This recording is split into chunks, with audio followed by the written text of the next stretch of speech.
So as someone who, when I teach in a classroom, I use the whiteboard a great deal to explain concepts.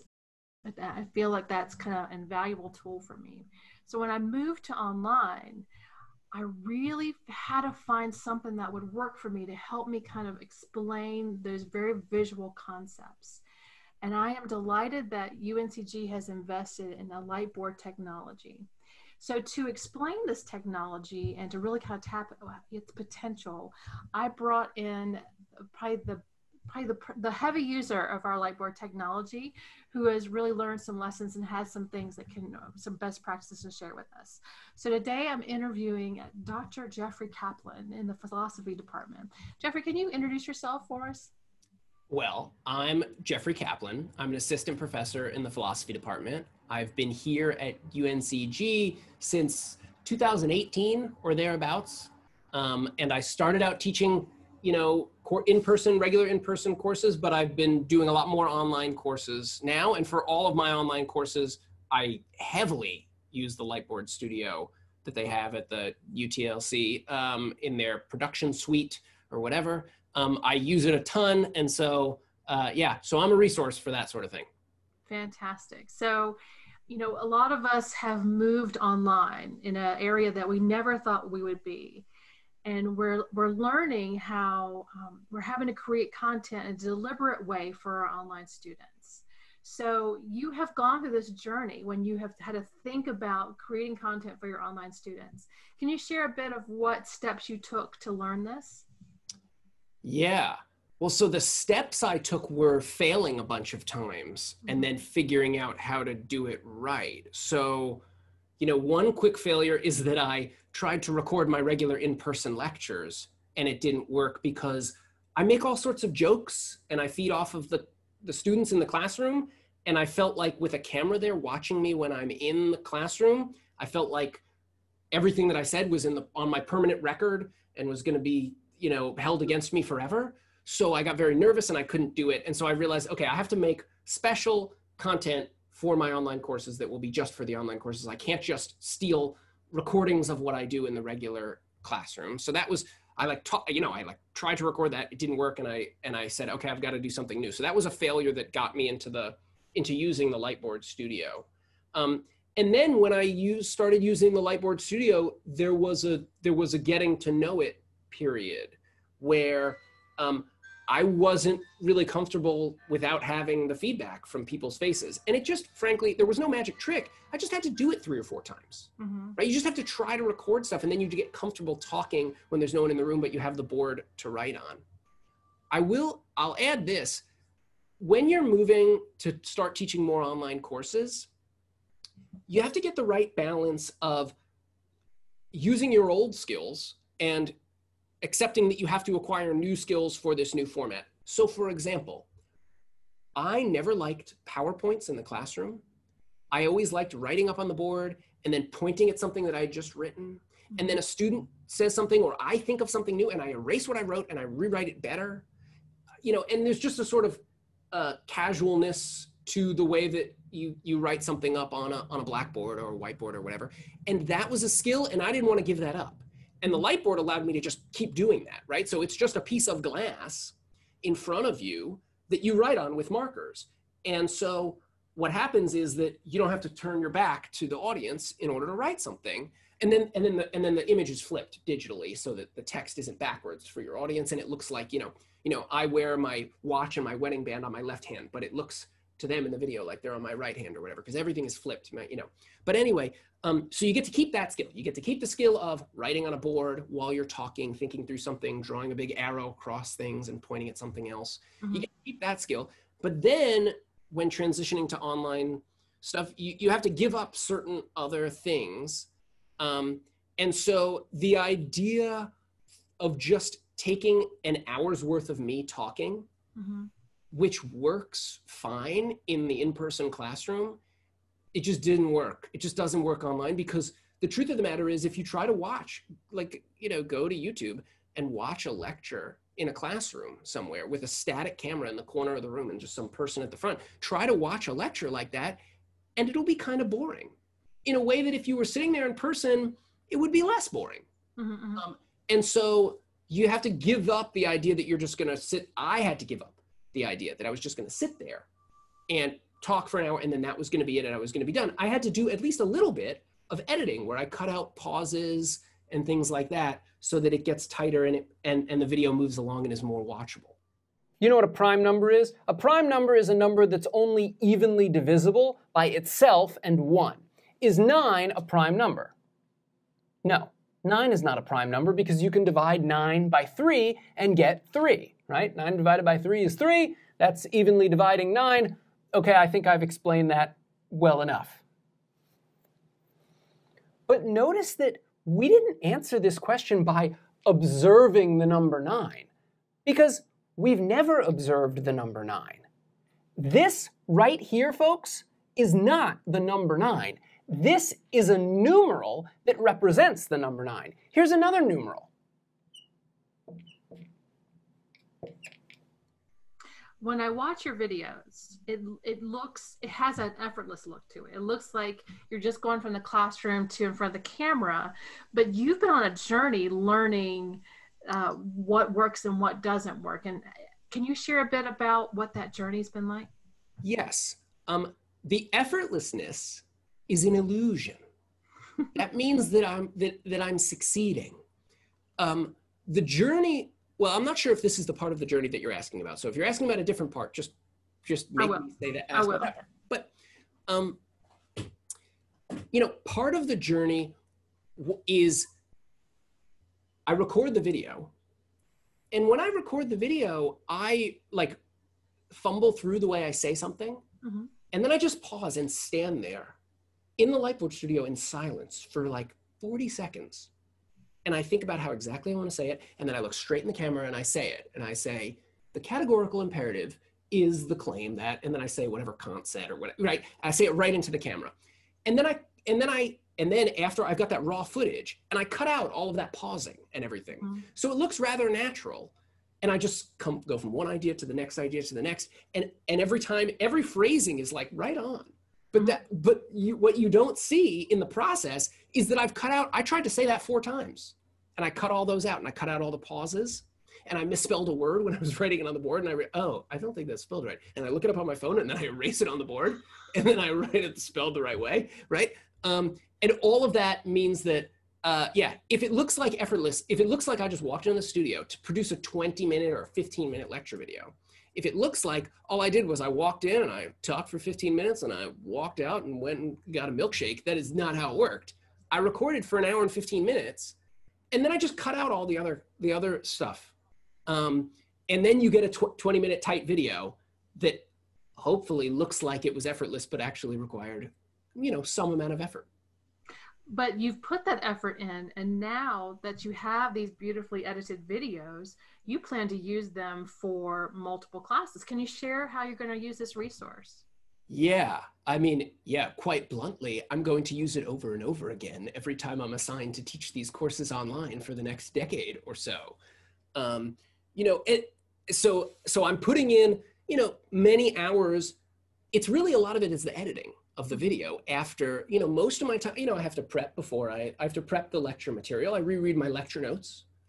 I produce good lecture notes so that I can walk into a classroom and just spit out the information in front of students.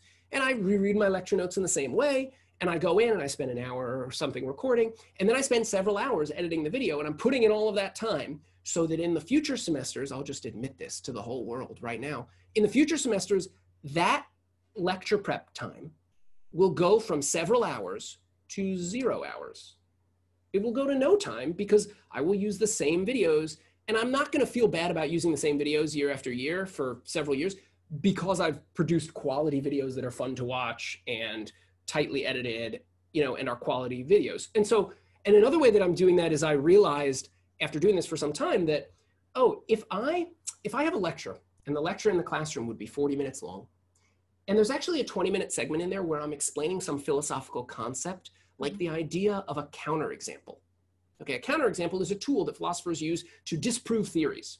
It's a kind of objection to a theory. It's called a counterexample. It refers to a very specific type of philosophical move that you would make in a debate or an argument or whatever. I have 20 minutes explaining a counterexample.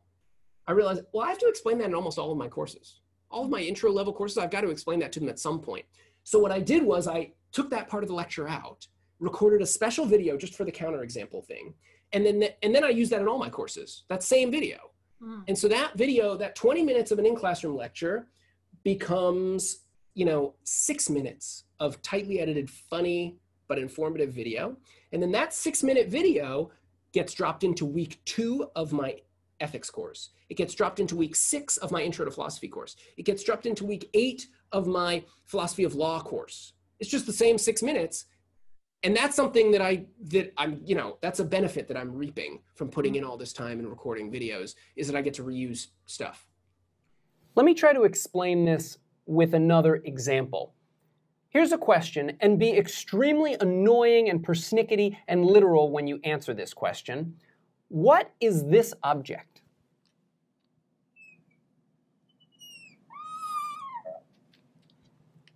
What is that?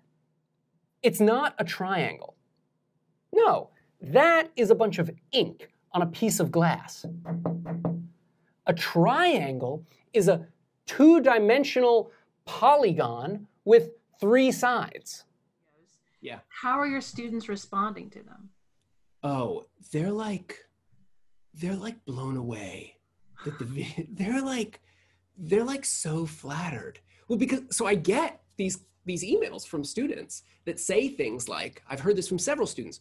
Oh, in my online courses, I usually just have to teach myself the material. So I hear that a lot. I just hear that all the time. And they think, and there's a sense, of course, in which students are always teaching themselves the material, even in an in-person classroom, right? But you don't want them to feel that way. You want to give them enough explanation that they don't have to try quite so hard to put the pieces together. So students love these Lightboard videos. They like to see a face, and it's just more watchable. The other thing, so I will get these comments, and this is I'm really honored by this. I'll get all these comments that say, these videos reach the level of professional YouTuber. Oh. So that's a profession, apparently. These are people who make money by making YouTube videos, and they get the ad revenue. I don't really understand exactly how it works. But the point is, that's a profession. That means that the production quality looks, if you look at these Lightboard videos, they look like they're pretty fancy, high production, value videos. So they don't look like they're on network television, but they don't look like they were recorded in somebody's basement. They look like a real professional thing. And so the students are just very impressed by the fanciness of it. And then the other thing I'll say, here's what I'll say about talking over your slides or whatever. I've taken online courses, not academic courses, but various types of training and all sorts of other stuff. I've taken online courses where it's just some slides and some voice in the background. And I really struggle to pay attention to these videos. I have a PhD. I read a lot of books. I don't have any attention disorder or anything that makes it hard for me to pay attention to things. I can sit and read a book for hours. I can sit and watch a dry lecture and pay attention almost the entire, to every word of a very boring, dry academic lecture.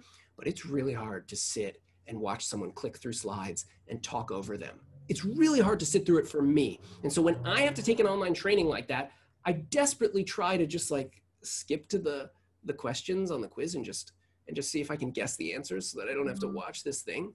And recording in the Lightboard studio, I didn't have to teach myself a new whole set of skills in terms of how to write and talk at the same time, but it's way more watchable than some slides and some voice over it. So imagine I'm UNCG faculty, and now I'm intrigued. I'm a little overwhelmed, but still intrigued. What should I do? What should be my next step? Well, your next step should be to pick something short that you can reuse in multiple courses. Okay. Right? So maybe, either the same course that you teach over and over, or you can use it in all of your courses, right? If you give the same sort of spiel at the beginning of the semester about plagiarism and the same spiel about, a whole bunch of stuff that you say at the beginning of every semester or whatever, something short that you can reuse over and over again, prep that lecture, make an appointment to go into the Lightboard studio, record that segment, And then I think, do a little bit of editing.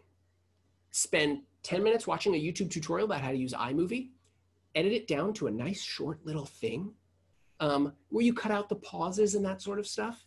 And yeah, and then you'll have something. You'll have this video, just one, and you'll be able to reuse it every semester and you'll feel good about it. And the students will be like, wow, that was really fancy.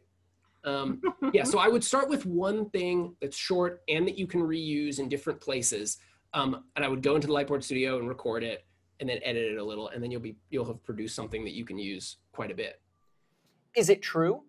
No, it's not true. That's not what it is to be a grandmother. That's just some typical stuff about grandmothers. And we can prove that this general claim about grandmotherhood is false.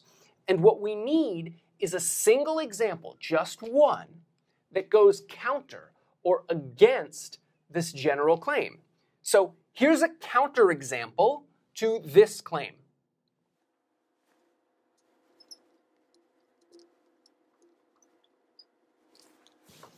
Whoopi Goldberg is the counterexample. Whoopi is like an actress, and she's in her 60s now, and she has grandchildren, right? But she doesn't fit this stereotype. She's like a cool grandma. She doesn't have gray hair. She doesn't give out hard candy. She's like a super rich celebrity. I have always felt very comfortable in giving a lecture in person, very comfortable leading a seminar discussion. When I started recording in the Lightboard Studio, I did not feel comfortable. I was very out of my element. There was no faces to respond to me because I'm just alone in a room writing on a board, looking into a camera. And I almost was ready to give up, but I actually had no other option. And like the department was making me teach these online courses and I need to produce something. So I kind of had to just suck it up and try 2 or 3 more times. And then I got very comfortable with it. And at this point, I'm extremely comfortable recording in the Lightboard Studio and I know what I'm doing and it goes faster and all that sort of stuff. And so one piece of advice is don't give up so easily. Always give up. Giving up is great, but give up after you try 3 times instead of 1 time,